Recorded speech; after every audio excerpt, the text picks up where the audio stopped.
ওয়ালিল্লাহি আলান নাসি হিজ্জুল বাইতি মান ইসতাতা ইলাইহি সাবিলা। প্রথম হচ্ছে ওয়ালিল্লাহ, আল্লাহর জন্য হজ করতে হবে। মানুষের উপরে হজ করতে হবে যে ব্যক্তি হজে যাওয়ার সামর্থ্য রাখে, তার উপরে হজটা খরচ আল্লাহ তাআলা করেছেন। তো এই হজটা আমরা করতেছি আলহামদুলিল্লাহ, সেই খরচ পালনের জন্য এসেছি। আল্লাহর কাছে দোয়া করি আল্লাহ যেন আমাদের আমল কবুল করে এবং আমরা এই আমলটা যেন একমাত্র তার সন্তুষ্টির জন্য করতে পারি। আমি আমরা ইতিপূর্বে জেনেছি হজ মাবরুর কিভাবে হয়, আলোচনা ছিল না বাংলাদেশে, ছিলেন না, ছিলেন কেউ ছিলেন না। আমি সম্পর্কে দুইটা বলে ইনশাআল্লাহ হজটা কিভাবে করবে এটা আলোচনা করবো আজকে। হজের বিধি জানার একটা বারবার আলোচনা হলে মনে থাকবে ভুলে যাবে। হজ মাবরুর আলোচনা নিয়ে আগেও বলেছি আবার বলছি আজকে, প্রথম কাজ হবে আল্লাহর জন্য।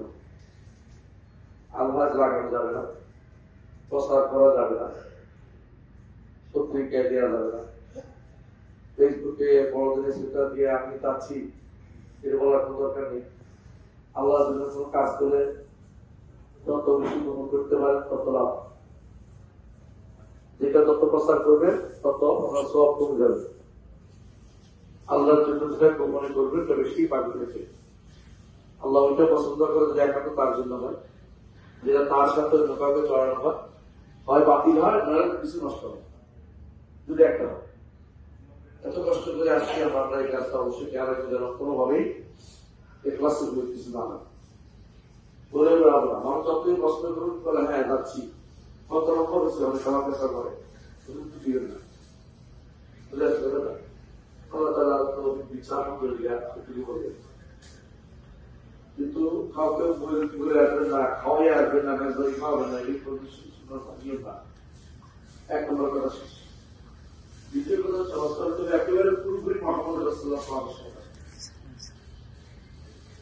কতবার ধরে কি কতবার ধরে বলি রাসূলুল্লাহ সাল্লাল্লাহু আলাইহি ওয়াসাল্লাম হজের এলান করেছে, তখন বলেছিলেন আল্লাহু আ'ইজ্জাতা লা ইয়াতি ওয়া রাসূল, আল্লাহ আমি একটু হজ করতে যাচ্ছি যে হজের মধ্যে কোনো দেখানো প্রমাণ করে, শোনার প্রমাণ করে। রাসূলুল্লাহ সাল্লাল্লাহু আলাইহি ওয়াসাল্লাম কি বলছে? অর্থ হচ্ছে অবশ্যই কোনোভাবেই হজ ধরে গিয়ে আলাদা দেখা শুরু করবে। হচ্ছে যেটা বলছি রসুল আদর্শ বিশ্বাস করতে হবে। প্রমাণ হচ্ছে রসুল নিজে বলে দিচ্ছে গীতা পুত্র আর্মি মানা শিখেন, গীতা পুত্র আর্মি মানা শিখেন লাহিলা আলকাত বাদা মিহাদ দিয়ে কোনো সমস্যা নেই। মক্কা যাওয়ার পরে যদি সম্ভব হয় একটা গোসল নেবে, আপনার কি গোসল করবে। যদি শরীর যদি কাম কাম আছে না থাকা জরুরি লাগে, আমাদের কাম দিয়ে কাজ দেওয়া দরকার। মানে এটা তো এখন ওমরা এখন করতেছে, এটা তো হজে না, বুঝলেন না? তো আপনি এখন এই গোসল করে হালাল হজে, হজে মাবরুরের অর্থটা হালাল তো বারবার খেয়াল করতেছি, আমরা বলতেছি যদি কোনো কারণে হালাল হয়ে শুরু যায়, আপনার যে কোনো মূল্য থেকে দূরে সরিয়ে দিতে চেষ্টা করবেন, হালাল টাকা দিয়ে নষ্ট করবেন। আর শপথ করে ফেলুন ধীরে ধীরে যে আমরা এখনই করে ফেলুন যে আমি হালালের উপর চলব। হালালের উপর আল্লাহ রিজিককে অবশ্যই রাখবেন, পাখির রিজিক রাখতে পারেন, এটা ডুবরি পোকাও রিজিক পায়, যে পোকার রিজিক চিন্তা আপনি করেন না। জমির মুখে এমন কোনো বিচরণকারী প্রাণী নেই যা রিজিক আল্লাহর ব্যবস্থা করে, তার রিজিকের ব্যবস্থা করেন। তো আপনি এত ব্যস্ত হচ্ছেন কেন? হালাল অবশ্যই আল্লাহ ব্যবস্থা করে ব্যবস্থা দিচ্ছেন। তো কেউ হয়তো বড় লোক হবে, কেউ হয়তো অল্প বসে চলবে, হালাল রিজিকটা নেওয়ার চেষ্টা করবে, কোনোভাবেই যেন বাইরে না যায়।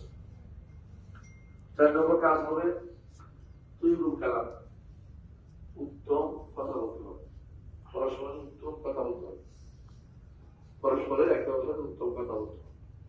5 নম্বর কাজ হবে আল্লাহ বেশি বেশি করে তালবিয়া পাঠ করতে হবে। একটু আগে আপনার তালবিয়ার কথা শুনেছেন এবং সহিহ হাদিস যে ততটুকু জানে আমি সব তালবিয়া পাঠ করে আপনার সাথে আপনার পক্ষে সাক্ষ্য দিয়ে দিই। কি আসলে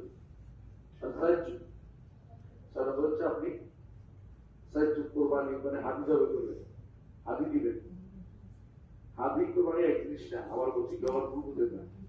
হাদি হচ্ছে যেটা মিনা, মুজদালিফা, মক্কা, হারাম এলাকার মধ্যে পড়ে। হজের দমে শুকর এটা অন্য কারোর কোনো আসে না, এটা শুধু হাজির গুলো আসে। আপনার কোরবানি দিবেন কি এটা আপনাদের বিষয়, কোরবানি আসলে বড় বড় কিছু না, শুধু তো বাচ্চারা পয়সা রেখে দিবেন, দেশে না দিলে কোনো কোনো হবে না, বুঝতে পারছি বুঝতে কোনো কোরবানি নেই, দেশে পারলে দিবেন, না দিলে কোনো কোনো কেউ দেখ পরিবারের দিকে এগুলো কেউ দিয়ে দিবে, অসুবিধা নেই, না দিলেও কোনো কোনো হবে না, অর্থনৈতিক সমস্যা হবে, কোনো সমস্যা নেই। তাহলে বোঝা গেল যে আজ্য অত্যাচ্য যেটা হজের হাদি দেওয়াটা একটা হাজে মাহবুবের একটা আলাপ। হাজে মাহবুব আরেকটা অর্থ হচ্ছে এটা অর্থ মানুষকে খানা খাওয়ান, মানুষকে খানা খাওয়ান। এর অর্থ হচ্ছে নিজেরা বেশি বেশি খাওয়া, এটা না, উদ্দেশ্য হচ্ছে যদি দেখেন যে কোথাও মানুষ অভাবে আছে, কোনো সমস্যা আছে, তাকে আপনি খাওয়ানোর চেষ্টা করবেন, এটা ভালো কাজ। এটা আপনার আশেপাশে অনেক করতে পারে মানুষ, তারপর সে শ্রম দেবেন, সময় দিবেন, অর্থ দিবেন, সমস্যা নেই। সালাম সালাম দিবেন, সালাম দিবেন, অর্থাৎ এই সালামের অর্থ সালামও দিবেন আর মানুষকে নিরাপত্তাও দিবেন, মানুষের কষ্ট দিবেন না। এমন কথা বলতে তো বিরাট তার অন্তরে কষ্ট আছে। হ্যাঁ, তার মনে দেখলেই কালো হয়ে দিবেন না, কালি দিবেন না, কাইলে হয়ে দিবেন, উদাহরণ দিচ্ছি। আমার বন্ধু আল্লাহর কাছে সে বেশি কি আপনার চেয়ে জানার হয়তো আগে চলে গেছে, আপনি বসে আছেন, কিন্তু কাইলে গেছে না আটকে গেছে, যে প্রত্যুত্তর দেয় না, প্রত্যুত্তর দেয় না, তার পক্ষে তো আলো দিবে, আর যে প্রত্যুত্তর দিয়ে দিচ্ছে সে তো সমাজের কাটাই দিচ্ছে। বিষয়টা অত্যন্ত ভয়াবহ, আমাদের এই বিপদ থেকে দূরে থাকে, পিছনে কথা বলা যায়। কত দেশের লোক এখানে আসবে, প্রশ্ন জবাব যেন থাকে, আর উত্তর পড়াশোনা সবই এই বইতে আছে, আমরা দেখছি বইটা পড়ছেন আপনার সবাই, আপনারা দর্শন করছি, বইয়ের সবগুলি কিন্তু হয়তো বাবরা আলাদা। এরপরে একটা আলাদা সবচেয়ে বড় যে হজ থেকে যাওয়ার পরে আগের অবস্থাতে পরিবর্তন হয়েছে। আগে যদি সুদ খেতে এখন খান না, ঘুষ খেলে এখন খান না, আগে টাকা পয়সা পাইলে এখন খেলেন না।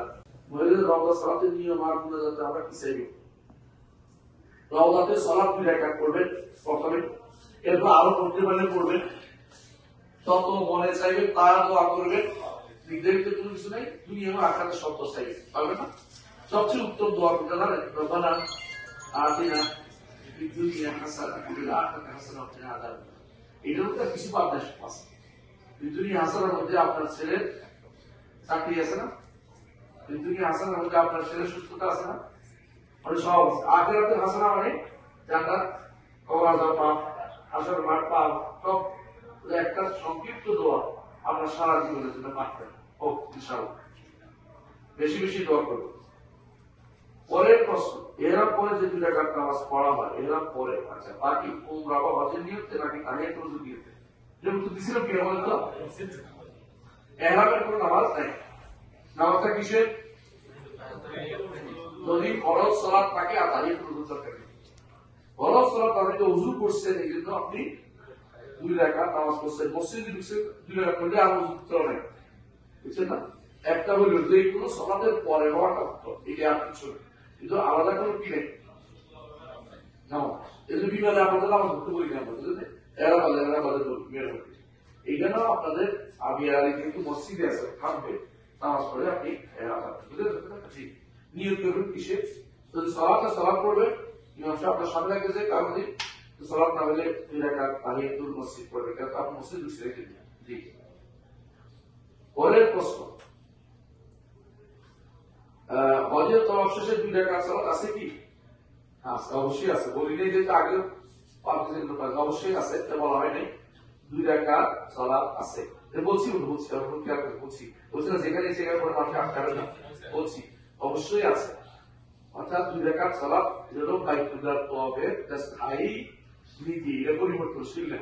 এর জন্য এটা কিন্তু রাসূলুল্লাহ সাল্লাল্লাহু আলাইহি ওয়াসাল্লাম বলেছেন, ইয়া বনি আব্দুল মুনাফ, হে বনি আব্দুল মুনাফ, তোমরা এই ঘরে যারা সালাত তওয়াফ করবে তাদের কখনো তোমরা সালাত করতে নিষেধ করো, তওয়াফ করে তাদের সালাত করতে করো না, মানে এটা যেন অনবরত চলতে থাকে। তো এই যে এটা তাই কোন টাইমে হইলো এটা বড় কথা না, এটা আপনাকে করতে সব শেষ করছেন দিলে করে বেড়ে ডুবলো কি উঠলো নাকি খারাপ হলো এটা ঠিক করা দরকার, দেখা দরকার। আর মনে মক্কা যে জায়গা খবর থাকে না, কিন্তু করতেছে নামাজ পড়তেছে, এরকম খবর রাখা শুরু করি।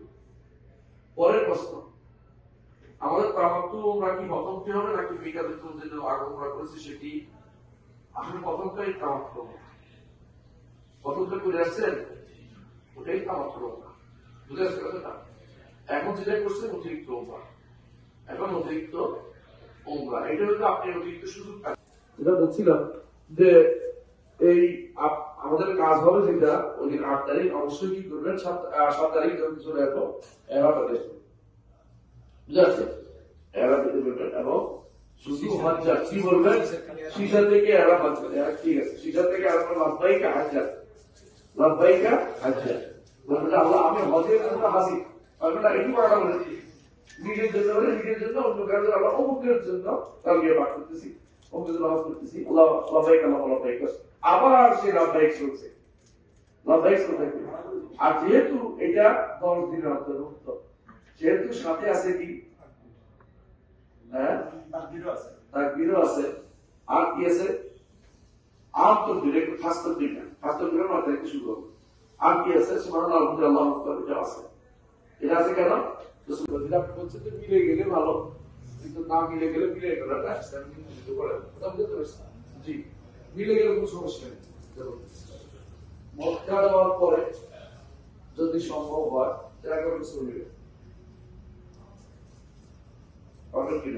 সুযোগ হবে একটু, যদি শরীর টরীর গাম টাম আছে না থাকা জরুরি কেন, আপনি গাম নিয়ে কাজ কি আপনার ওখানে, মানে এটা তো এক উমরা এখন করতেছে, এটা তো হজের না, বুঝলেন না? তো আপনি এখন এই গোসল করে যদি কোনো পরিচ্ছন্ন হয়ে যান কামাতে তো সাই করার পরে কি হয়ে যাবে, আরাম হয়ে যাবে, আপনার উমরা শেষ, আপনার উমরা শেষ। তো আপনি কি করবেন, আমাদের তো কাটতে হচ্ছে, টাকাটা আমাদের তো কি করবেন, আগের মতো প্রথমবার যেভাবে করছেন তো সেভাবে কিভাবে শুরু করে আগে বছরে এক সপ্তাহ, তো প্রথম সপ্তাহের শুরুতে বিসমিল্লাহ আল্লাহু আকবার, বাকিগুলিতে আল্লাহু আকবার আল্লাহু আকবার আল্লাহু আকবার, এটা বুঝতে তো? হ্যাঁ, আবার রমল আছে, প্রথম 3 চক্করে রেচে রেচে, আর পরের 4 চক্করে হেঁটে হেঁটে, কিন্তু প্রত্যেক চক্করে, সমস্ত চক্করে হাত দুটা কিনে দাঁত কাটটা খোলা থাকবে। হ্যাঁ, তারপরে সূচি হয় নাই তাদেরকে দম টম টম দিয়ে দিন আমার কাছে, দম লাগবে না, দম লাগবে, হ্যাঁ দম লাগবে না, এটা বলেছে সুন্দর পাচ্ছে। বলছিলাম যে সুন্দর জন্য বাদ না যায়, খেয়াল রাখতে হবে, তাই না? 7 চক্কর হওয়ার পরে কাঁধ ঢেকে দেবে, এখন আর কাঁধ খোলা রাখার দরকার, তারপরে 2 রাকাত নামাজ পড়বে। যেখানে পারি হারামের পিছনে গিয়ে, যেখানে মানুষের ডিস্টার্ব না হয়, মানুষের নামাজ মানুষের আটকে দিয়ে না, আমি নিজের মতো করে সেফ জায়গাতে সেফ জোনে নামাজটা পড়ে তারপরে যাবো সভাতে। আবার বলছি মনে রাখার জন্য, সভা তো উঠার সময় কি বলবো, এটা সভা অলমার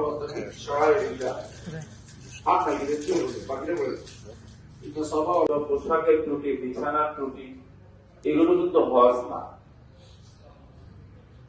তো হজ করার জন্য এগুলো প্রয়োজন হয়, তাই ওইটা নিয়ে আপনাদের মাথা খারাপ বেশি না।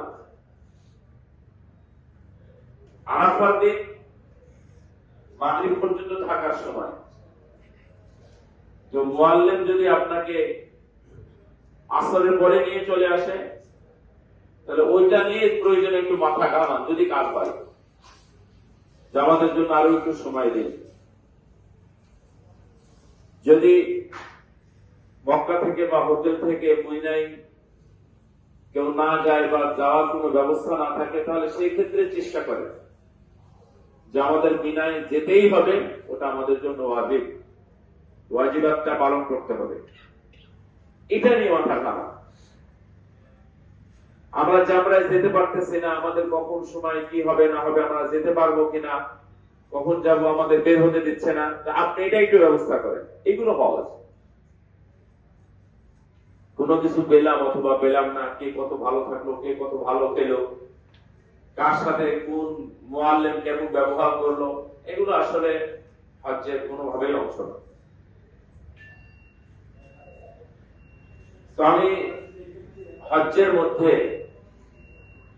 কয়েকটি বিষয় বলবো, অর্থাৎ সংক্ষেপে সেটা আলোচনা করবেন। এক নম্বর হলো হজ্জের সাথে তাওহীদ জড়িয়ে আছে। তাওহীদের সাক্ষ্য দেওয়ার জন্য বা হজ্জের মধ্যে মূল কালেমা ধ্বনি তাকবীর যেটা দেওয়া হয়, তা হলো লাব্বাইক।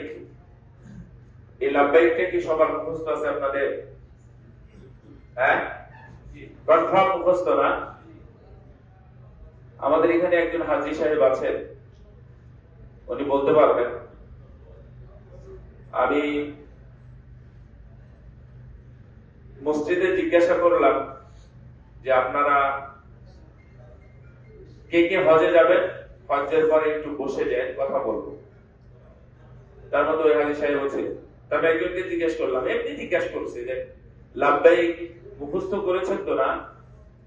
তো উনি উত্তরে বললেন যে আসলে আমি তো পড়াশোনা জানি না, মূর্খ সূর্খ মানুষ, তো আমি হজ্জের রেজিস্ট্রেশন করেছি এবং হজ করবো এটা নিয়ত করেছি, কিন্তু লাব্বাইকটা আমার মুখস্থ নেই। উনি মুখস্থ করেন না এবং উনি বলছেন যে আমি আসলে জানিও না যে কি মুখস্থ করতে হবে। অলরেডি হজের ফ্লাইট তখন শুরু হয়ে গেছে, এটা 2 তারিখ বা 3 তারিখের কথা, মানে মে মাসে। উনি কিছুই জানেন না, লাব্বাইকটাও তার মুখস্থ হয় নাই।